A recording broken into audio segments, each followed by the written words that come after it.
Karibu Kasako Media. Jeshi la Marekani limetekeleza mashambulizi mapya dhidi ya Iran, likilenga eneo la kijeshi katika mji wa kimkakati wa bandarini wa Bandar Abbas. Kamandi kuu ya jeshi la Marekani katika Mashariki ya Kati, CENTCOM, imesema vikosi vyake pia vilidungua droni 4 za mashambulizi za Iran ambazo zilikuwa tishio katika eneo la mlango bahari wa Hormuz. Kwa mujibu wa CENTCOM, eneo lililoko Bandar Abbas lilishambuliwa wakati likiwa likijiandaa kurusha droni ya 5. Vyombo vya habari vya Iran viliripoti kuwa mlipuko ulisikiwa mashariki mwa mji huo.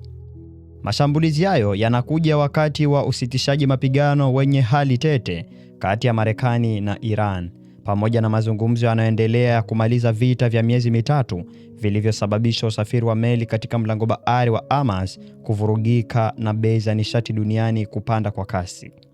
Hii ni mara ya pili ndani ya siku 3 kwa Marekani kushambulia maeneo nchini Iran, huku ikisema mashambulizi yao yanafanywa kwa kujilinda. Mashambulizi yao mapya yanaongeza hofu ya kuvunjika kwa usitishaji mapigano uliopo. CENTCOM ilieleza hatua zake kuwa za kujihadhari na kujihami pekee na zinazolenga kudumisha usitishaji mapigano. Mapema wiki hii, jeshi hilo lilithibitisha kutekeleza mashambulizi mengine ya kujilinda kusini mwa Iran Jumatatu, ambapo lilisema lililenga maeneo ya makombora ya Iran pamoja na boti zilizokuwa zikijaribu kutega mabomu katika mlango bahari wa Hormuz.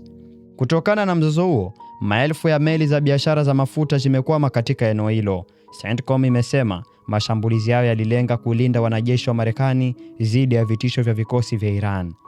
Iran imeyalaani mashambulizi hayo na kuyataja kuwa ukiukaji mkubwa usitishaji mapigano, huku ikionya kuwa haitaliacha tendo lolote la uhasama bila majibu. Rais wa Marekani Donald Trump pia ametishia kurejesha mashambulizi makubwa ya mabomu iwapo Iran haitakubali masharti ya Washington. Basi kwa kupata mengi zaidi, jiunge na Kasako Media. Kasako Media, tunaangazia maisha, tunaandika kesho.